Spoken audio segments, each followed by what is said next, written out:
Thandel cinema ఈ రోజు మాత్రం చాలా గ్రాండ్గా రిలీజ్ అయింది. ఫస్ట్ డే అంటే ఫస్ట్ షో నుంచే కూడా మంచి పాజిటివ్ టాక్ అనేది వస్తుంది. సో రెస్పాన్స్ ఏ విధంగా ఉంది, దీని గురించి మీరు ఏం చెప్తారు సినిమా గురించి? సో ఓవరాల్గా సినిమా అయితే అంటే వీళ్ళ కపుల్ గురించి మాట్లాడితే నిజంగా చాలా బాగుంది. బట్ స్టోరీలో ఎక్కడో ఒక దగ్గర ఎట్లా అంటే చైల్డిష్ లవ్ నిబ్బా నిబ్బి స్టోరీ లాగా అనిపిస్తుంది. బట్ ఓవరాల్గా స్టోరీ మాత్రం క్లీన్గా వెళ్ళిపోతూ ఉంటుంది.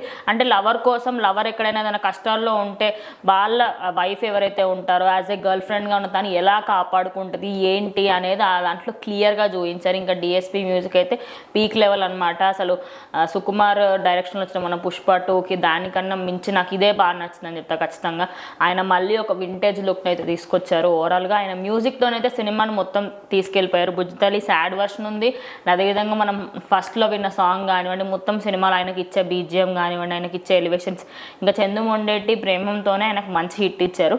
ఇంకా నెక్స్ట్ ఈ సినిమాతో కూడా ఆయన అంటే నాగ చైతన్యకి ఎట్లా అంటే పెళ్లి తర్వాత ఈ సినిమా హిట్ అయింది అనుకోండి, ఖచ్చితంగా మన కిరణా భవనంకి ఎట్లా అయితే తనకు పెళ్ళైన తర్వాత హిట్స్ వచ్చినాయి, సేమ్ అదేవిధంగా చాలా మంది కూడా శోభిత వచ్చిన శుభముహూర్తం అనుకోవచ్చు, అందువల్ల సినిమా హిట్ అయిందని చెప్పేసి కూడా అంటున్నారు. అంటే ఇదొక మంచి స్టోరీ. ఈ మధ్య కాలంలో ఇలాంటి స్టోరీస్ ఎక్కువగా చూస్తున్నాం, కానీ నాగ చైతన్య ఇలాంటి ఒక రస్టిక్ లుక్లో ఉంటుండే నేనైతే ఎక్స్పెక్ట్ చేయాలి. ఆయన చూసిన తర్వాత అమ్మో ఏంటి ఇంత వైలెంట్గా చేశారు యాక్టింగ్ అని చెప్పేసి కూడా ఒక సెకండ్కి అందరు ఫిదా అయిపోయారు అనమాట. ఇంకా వీళ్ళిద్దరి కాంబినేషన్ సాయి పల్లవి యాక్టింగ్ అయితే ఎప్పుడైనా బాగానే ఉంటుంది ఖచ్చితంగా, కానీ ఈ దాంట్లో మాత్రం నాగ చైతన్య కిల్డ్ ఇట్. ఆయన సాయి పల్లవి కంటే 10 times బెటర్గా చేశారు. అండ్ చాలామంది అంటారు కదా సాయి పల్లవి ఉంటే హీరోకి రాదు అని చెప్పేసి.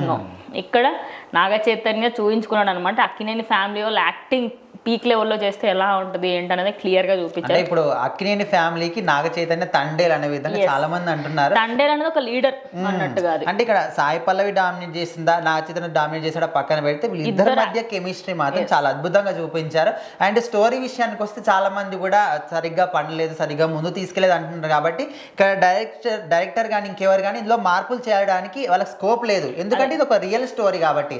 రియల్ స్టోరీ ఏ విధంగా ఉందో దాన్ని కంప్లీట్ అంటే ఓవరాల్ గా కొంచెం లిబర్టీ తీసుకుంటారు, ఎందుకంటే పెద్ద పెద్ద సినిమాలకే మస్తు ఘోరంగా లిబర్టీ తీసుకుంటారు. ఇంత నార్మల్ ఒక రీజనల్ సినిమాకి ఇలాంటి లిబర్టీ తీసుకోవడంలో ఎలాంటి ప్రాబ్లం లేదు. అంటే అందులో చిన్న చేంజ్ చేసినప్పటికీ కూడా కొంతమంది మనోభావాలు దెబ్బతింటారు, ఎందుకంటే ఇది ఒక అంటే ఒక పాకిస్తాన్ అక్కడికి వెళ్ళి ఫైట్ చేయడం, ఇది ఒక రియల్ స్టోరీ కాబట్టి అక్కడ ఏ చిన్న ఒకవేళ ఏదన్నా మార్పులు చేశారనుకో చిన్న మిస్టేక్ వచ్చినప్పుడు కూడా చాలా పెద్ద దెబ్బ పడుతుంది. సో అందుకోసమని వాళ్ళు ఎలాంటి ఇలా ఒక ధైర్యంగా ఏం చేయలేరు. సో మొత్తానికి రియల్ స్టోరీ ఏ విధంగా జరిగిందో అదే విధంగా సినిమాని తీశారు. సో మంచి టాక్ అయితే వినిపిస్తుంది. సాయి పల్లవి కానీ నాగ చైతన్య కానీ ఇద్దరి మధ్యలో కెమిస్ట్రీ కావచ్చు, డిఎస్పి మ్యూజిక్ కావచ్చు, ప్రతి ఒక్కరు కూడా అద్భుతంగా ఉన్నాయి. మరి ఒక 1 week వరకు మనం ఆగితే ఖచ్చితంగా సినిమాకి సంబంధించి ఏ విధంగా ఉంటుంది, ముందుకు వెళ్తా లేదని తెలుస్తుంది. సో ఒకసారి మీరైతే ఖచ్చితంగా సినిమా చూడండి, మీకు కూడా నచ్చుతుంది.